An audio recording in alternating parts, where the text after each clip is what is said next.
Episode के starting में ACP दिलेर के घर पे रात के समय किसी का कॉल आता है और वो एसीपी दिलेर से बोलता है कि आज से तुम्हारी उल्टी गिनती शुरू हो गई है, धीरे धीरे करके मैं तुम्हें बर्बाद कर दूंगा। इसके बाद अगले दिन हम वही आदमी को देखते हैं। इस आदमी का नाम केतन है। ये आदमी कब्रिस्तान में किसी के कब्र को खोद रहा था। उसके पास एक एम्बुलेंस वाला गाड़ी था। उस गाड़ी में एक लड़की का फोटो रखा हुआ था और उसके नीचे गन रखा हुआ था। फिर हमें उसी लड़की का सीन दिखाते हैं। ये लड़की कोई आम लड़की नहीं है। इसका नाम एनी फेरेसमेंट है। ये एक विदेशी शांति दूत है और यहाँ पे इसका होम मिनिस्टर के साथ कोई मीटिंग होने वाला है। तभी हम देखते हैं कि उस एम्बुलेंस में से केतन के अलावा कोई और दूसरा आदमी बाहर निकलता है और वो एम्बुलेंस को दूसरी जगह पे लेके जाने लगता है। इसके बाद हम पुलिस फोर्स और एसीपी दिलेर को देखते हैं। ये सब यहाँ पे उस शांति दूत को सिक्योरिटी देने आए हुए थे। यहाँ पे होम मिनिस्टर के साथ कमिश्नर भी आया हुआ था। तभी वो लड़की भी वहाँ पे आ जाती है। वहाँ पे सारे रिपोर्टर भागकर उनके पास जाता है। वहाँ पे होम मिनिस्टर उस लड़की का स्वागत करता है। तभी वहाँ पे एक रिपोर्टर आगे आकर सबके सामने उस लड़की को गोली मार देता है और वहाँ से भागने लगता है। तभी पुलिस फोर्स भी उसके पीछे जाता है और वो उस रिपोर्टर को गोली मार देता है। उस रिपोर्टर के मरते ही उसका शरीर धीरे धीरे करके धुआं बनने लगता है और उसमें से कोई चीज बाहर निकलता है। वो चीज उसी एम्बुलेंस में आकर किसी आदमी के अंदर चला जाता है। फिर हम देखते हैं कि ये आदमी कोई और नहीं बल्कि केतन है। इसके पास एक ऐसा मशीन था जिसकी मदद से ये अपने आप को किसी और के शरीर के अंदर फिट कर लेता था ताकि इसका सच किसी के सामने नहीं आए। अब पुलिस स्टेशन में एसीपी दिलेर कैमरे में उसी घटने का वीडियो देख रहे थे। वहाँ पे एक आदमी एसीपी दिलेर को बताता है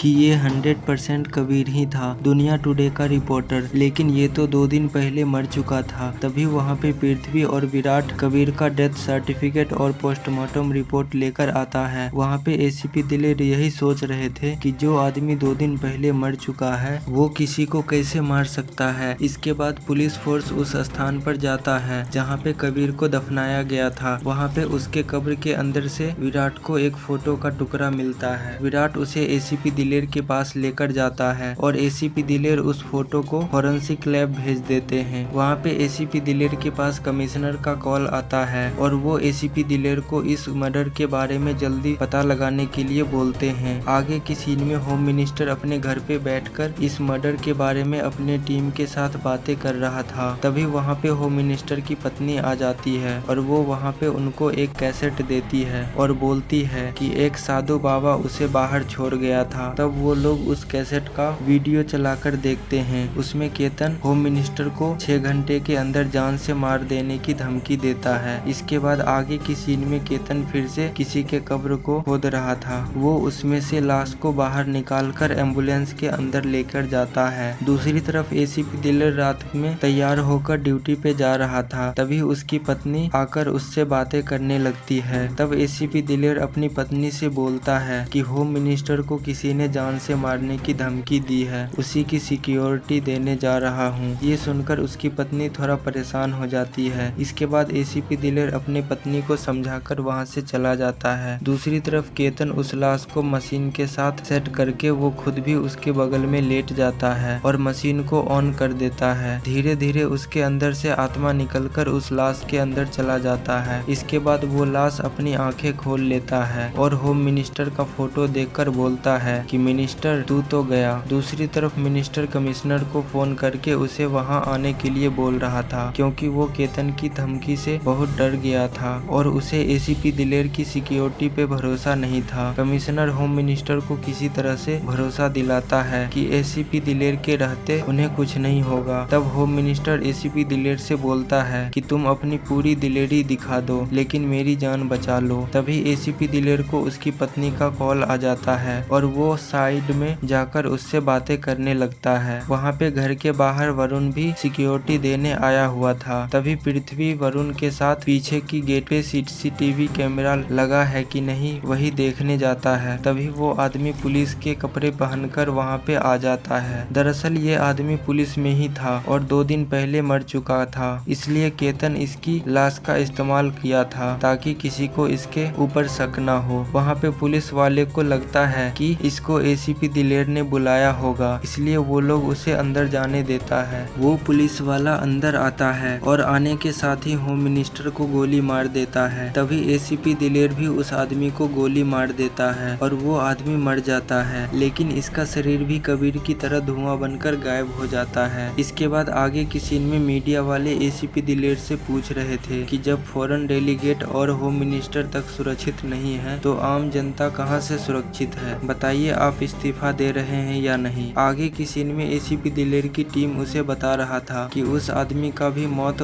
2 दिन पहले हो चुका था और उसके कब्र से भी एक फोटो का टुकड़ा मिला है। एसीपी दिलेर को पता चल गया था कि वो खूनी उस तक कोई संदेश पहुंचाना चाहता है। वहाँ पे वो लोग बातें कर ही रहे थे कि तभी वहाँ पे कमिश्नर आ जाता है और वो एसीपी दिलेर से अकेले में बात करने के लिए बोलता है। तब सब लोग वहाँ से चले जाते हैं। तब कमिश्नर एसीपी दिलेर से बोलता है कि मुझे तुम्हें इस केस से हटाना होगा और बॉम्ब ब्लास्ट में सस्पेक्ट वर्नी की कस्टडी तुम्हें एटीएस को सौंपनी होगी, क्योंकि अभी तक वो उस एसीपी दिलेर को कुछ भी नहीं बताया था। तब एसीपी दिलेर कमिश्नर से एक रात का समय मांगता है उससे सच उगलवाने के लिए। तब कमिश्नर एसीपी दिलेर को एक रात का समय दे देता है। आगे की सीन में एसीपी दिलेर की टीम वर्नी से सच उगलवाने की कोशिश कर रहा था, लेकिन फिर भी वो अपनी जुबान नहीं खोलता है। तब एसीपी दिलेर अपनी टीम से वर्नी को कुछ देर अकेला छोड़ देने के लिए बोलता है। दूसरी तरफ केतन दोबारा से किसी और आदमी के शरीर में प्रवेश कर लेता है। वो आदमी पुलिस स्टेशन में सबको चाय पिलाने के लिए जाता है और वो चुपके से वर्नी के रूम में चला जाता है और उसे भी गोली मार देता है। गोली की आवाज सुनकर एसीपी दिलेर और उसका टीम भी वहाँ पे जाते हैं। वहाँ पे एसीपी दिलेर अपने टीम से उस आदमी पर गोली चलाने से मना करते हैं, क्योंकि इसे भी गोली मार दिया तो ये भी धुआं बनकर गायब हो जाएगा।